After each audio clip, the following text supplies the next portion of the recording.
Okay, so now that we are off, so what I did here was, being that this is a B series and an EF, and it is a CRV transmission and everything, so you got the transfer case and everything. So I'm still running a stock CRV header. So in order to run the stock CRV header, you have to clearance the subframe and knock off the very front mount, because on the D series right here there's a mount where the front torque mount of any of the D series will bolt to the subframe. Well, I had to drill the spot welds out and paint it and everything like that. Well, then I had to bash the subframe more. I don't know if you guys can see that. Let me see if I can get the camera down there in the right angle. See on how that just barely clears the subframe. So I had to fix that to make sure that the exhaust would fit and not cause any issues under acceleration or deceleration. And I had to do the same thing for the cable to hydro adapter. Because down there, that bolt was hitting the subframe, so I had to clearance with a hammer that part of the subframe so I could actuate the clutch correctly with the cable. So then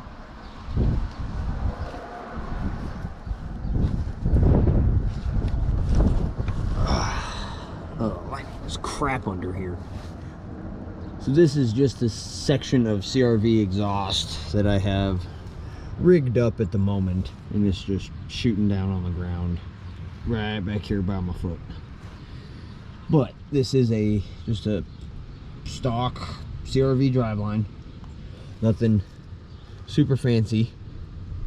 I had to make a custom, let's see if I can get under here enough. I don't know if you guys can, there we go. So there's the CRV carrier bearing, and I'm using the stock viscous mount locations, and I just cut 2 flat stock pieces of metal and bolted the stock CRV carrier bearing to it. The driveline's not anywhere near as level and as straight as I want it, which hopefully after this we'll be getting that all figured out. But now to the more interesting stuff that no one has really seen. Actually, this is a better view from back here. This is the stuff no one has really seen. So this is what I came up with for the first iteration of the CRV diff mount. So with the CRV diff mount, I don't know if you guys can tell, it doesn't sit perfectly in line with this rear mount. So I had to, it's pretty sketchy, and I had to do what I had to do at the time, but I'm going to redo it better this next time.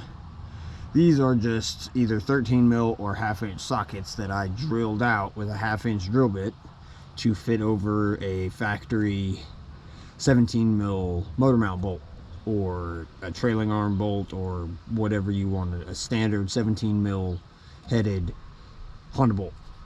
So these are just spacers to make sure that it is straight. These little steel plates that I cut out, which is 3/16 steel, which is way overkill. But I cut these out, and I have a second redesign that I'm gonna try on this next one, because I'm going to also be fixing and putting in, let's see if we can get a good angle of this.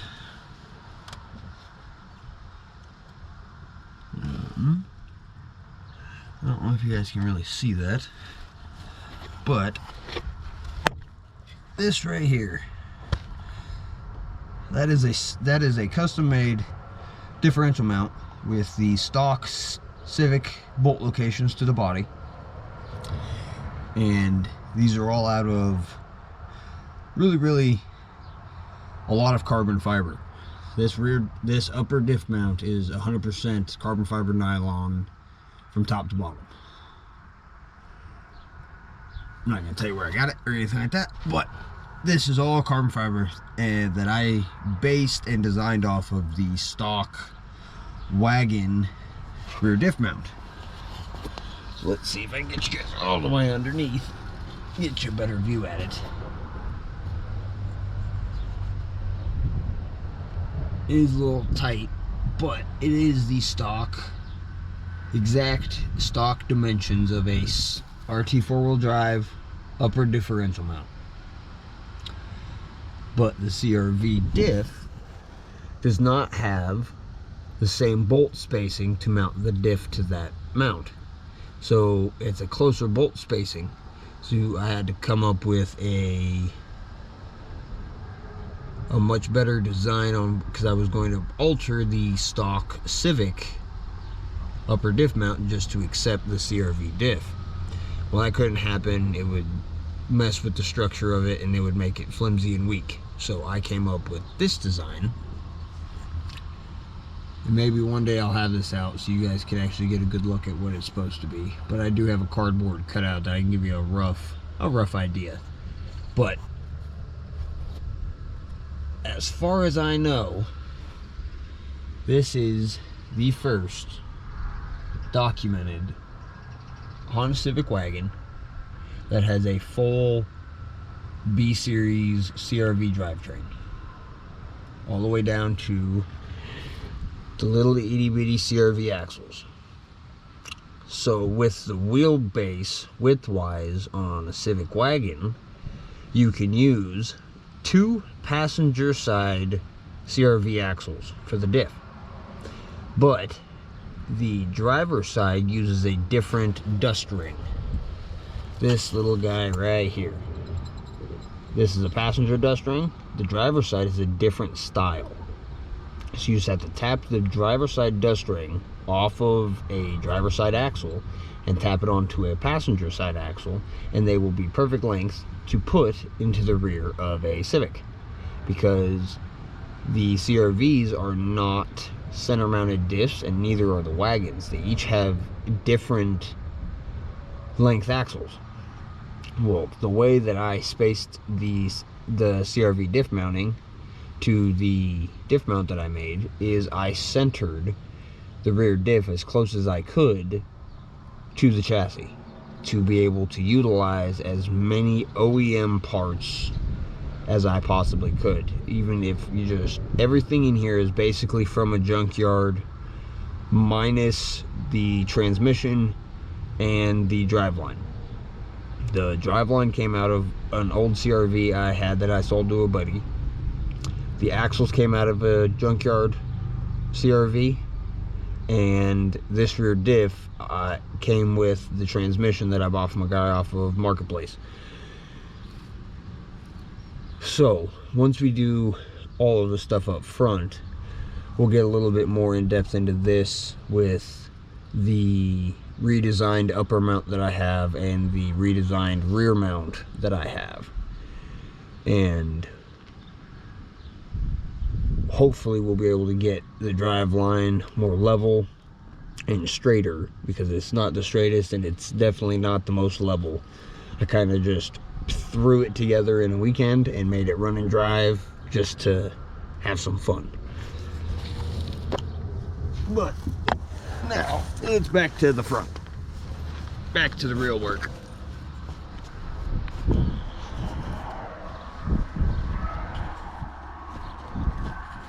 But as I was saying in the previous video, excuse the mess. This is basically a car part storage at the moment. It does have, oops, turn my camera the wrong way. Does have all 3 pedals. This is it was a Civic, a RT four-wheel drive Civic pedal assembly, because the wagons use a different pedal assembly than, say, a hatch or a CRX or a sedan. But I had to utilize the stock automatic throttle pedal because the manuals and automatics don't use the same throttle cable. They attach to the pedal differently. So I had to utilize the automatic throttle pedal and bend it so it clears the floor and everything like that. But it does have it is extremely cramped in here, so I apologize for the disgusting mess. But it has a CRV shift box, DA9 Integra shift knob, still the Civic center console, or center plastic piece, it's not really even a console. Still is using a automatic gauge cluster for the moment, until I can find a manual that actually works. But it is on drag DR20 wheels that hopefully will have different tires and stuff on, because these things are way too big. They rub. Even with 1-inch wheel spacers, they still rub, and it's messed up my alignment, so the tires are wearing all goofy. So hopefully soon we'll get those changed out and everything like that. But for this first episode, we're just gonna get this engine ready to be pulled out. And that should be about it for right now, because it's gonna be a little hard for me to videotape as I'm pulling stuff out, so you guys will probably get little snidbits of stuff here and there as I'm going. But stay tuned for the next one. This should be